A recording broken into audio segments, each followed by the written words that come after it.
पीड़ित परिवार है जिनकी बेटी का कत्ल किया गया है, वो क्या कह रहा है इस पूरे मामले को लेकर के अपने दर्शकों को हम वो भी सुनाते हैं। अपनी बेटी को खोने का दर्द और उसके बाद किस तरह से नाइंसाफी हुई है ये आपको सुनाते हैं।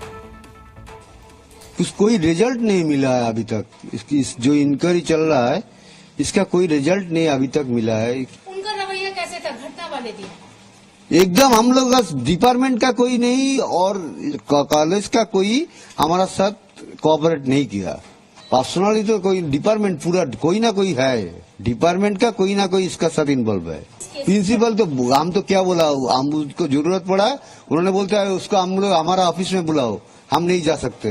बाद में उन्होंने आया था लेकिन हम लोगों से बात नहीं किया। और सीपी थोड़ा हमको क्या बोले मलहम लगाना जो है ना वैसे ही कर रहा था। अगले दिन तो कोलकाता पुलिस के ऑफिसर भी आपसे मिलने आए थे। उन्होंने भी आश्वासन देके चला गया लेकिन हम लोग का देखा जो आश्वासन उन्होंने दे रहा है वो हम लोग ठीक नहीं लगा, इसलिए सीबीआई के पास गया। जो क्रिमिनेशन घाट का बारे में बोलता है, श्मशान घाट के बारे में, उधर 3 बॉडी पड़ा हुआ था लेकिन उसका पहले ही हमारा लड़की का बॉडी जला दिया गया।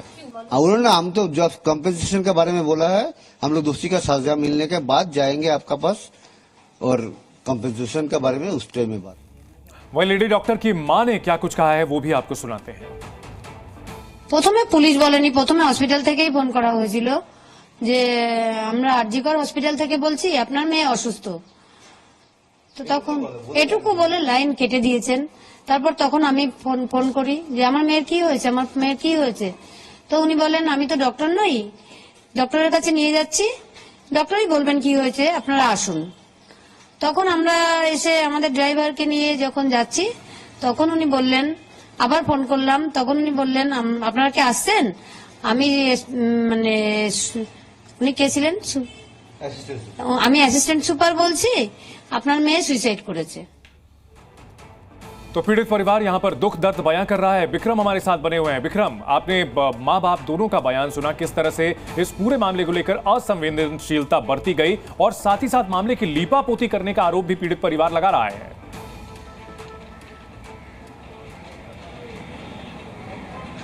जी बिल्कुल, ये जो आरोप है ये पहले से ही आ रहा है, जहाँ पे ये परिवार, पीड़ित का परिवार, वो लोग नाखुश है इस इन्वेस्टिगेशन से।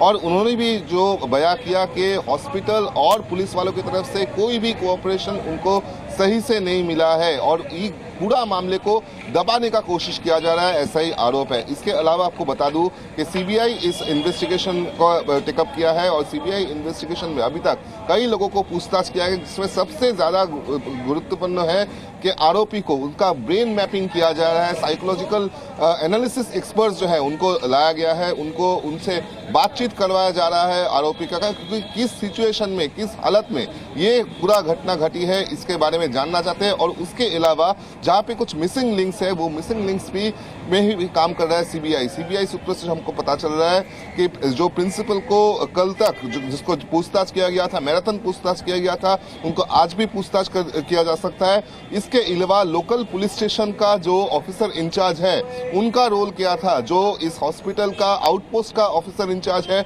उनका रोल क्या था, और जो लोग उस टाइम हॉस्पिटल में सिक्योरिटी पर्सनल थे या इंचार्जेस में थे उनका भी रोल क्या है, इसको भी असर्टेन कर रहा है अभी सीबीआई का जो इन्वेस्टिगेशन ऑफिसर्स है। बिल्कुल, और इन सब को लेकर विक्रम, इन सब के बीच जो राज्य सरकार है उसकी भूमिका को लेकर के भी सवाल खड़े किए जा रहे हैं। लगातार विपक्ष तो हमलावर है ही और इस मामले में अब सुप्रीम कोर्ट ने भी सुओ मोटो कॉग्निजेंस लिया है। राज्य सरकार घिरी हुई है, अपनी सफाई में कोई नई दलील दी गई है क्या उनकी तरफ से?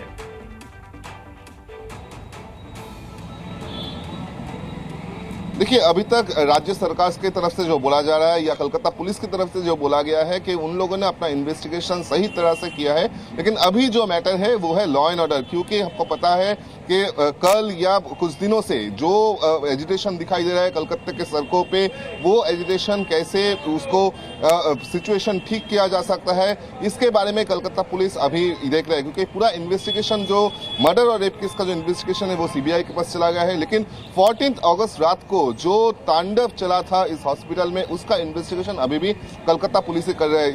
इसके लिए जो हमको जानकारी मिल रहा है कि अभी तक 37 लोगों को अरेस्ट किया गया है। कल ही फ्रेश 5 जन को अरेस्ट किया गया है, जिनको देखा गया था सीसीटीवी में पूरा तांडव मचाने में। और जो आप बिल्डिंग देख रहे हो इसी की एकदम जो 3 तल्ला तक 3rd फ्लोर तक चला गया था एजिटेटर्स, और वो लोग सेमिनार हॉल तक भी पहुंचने वाले थे। इसके आगे ही जो देखा गया है कि जो लोगों को इस सीसीटीवी में देखा गया था, कोई फुटेज में देखा गया था, उन लोगों को आइडेंटिफाई किया जा रहा है, उनको अरेस्ट किया जा रहा है। विपक्ष की तरफ से बोला जा रहा है कि ये सभी आरोपी जिन लोगों को अरेस्ट किया गया है, ये लोग ज्यादातर ही तृणमूल कांग्रेस का यानी कि रूलिंग पार्टी के सपोर्टर्स है। जहां पे तृणमूल कांग्रेस जो बता रहा है कि इस मैटर में वो लोग जो न्याय की तरफ है, जस्टिस मिले विक्टिम को, इसके लिए ही गवर्नमेंट और रूलिंग पार्टी भी काम कर रहा है। ये रूलिंग पार्टी की तरफ से बताया जा रहा है। जी बिल्कुल, बड़ी दिलचस्प बात है कि वहां पर विरोध प्रदर्शन भी रूलिंग पार्टी कर रही है, तोड़फोड़ भी रूलिंग पार्टी कर रही है। जांच कोलकाता पुलिस जो कर रही है इस पूरे हंगामे की, वो कह रहे हैं कि इंसाफ की तरफ जाएगा।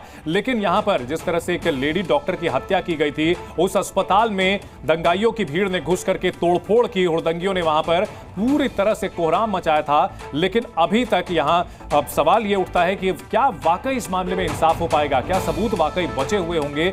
ये सब कुछ भविष्य के गर्त में है और देखना होगा कि क्या जो लेडी डॉक्टर है, डॉक्टर बिटिया है, उसको इंसाफ मिल पाएगा। इन सब के बीच इस पूरी घटना को लेकर के देश भर में लोगों का गुस्सा देखने को मिल रहा है और ये वो तस्वीरें 14 अगस्त की इस अस्पताल के अंदर तोड़फोड़ की गई थी। आरोप लग रहा है कि तृणमूल कांग्रेस के गुंडों ने यह हमला किया था, तोड़फोड़ की थी। मकसद साफ था, सबूतों को मिटाना। कहीं ना कहीं सेमिनार हॉल चलने की बात कर रहे थे। आपको बता दें कि आरजी कर अस्पताल का सेमिनार हॉल ही वो जगह थी जहां पर लेडी डॉक्टर की हत्या की गई थी और ये तमाम बातें कहीं ना कहीं सरकार पर सवाल खड़े कर रही है। बहुत शुक्रिया विक्रम पूरी जानकारी के लिए।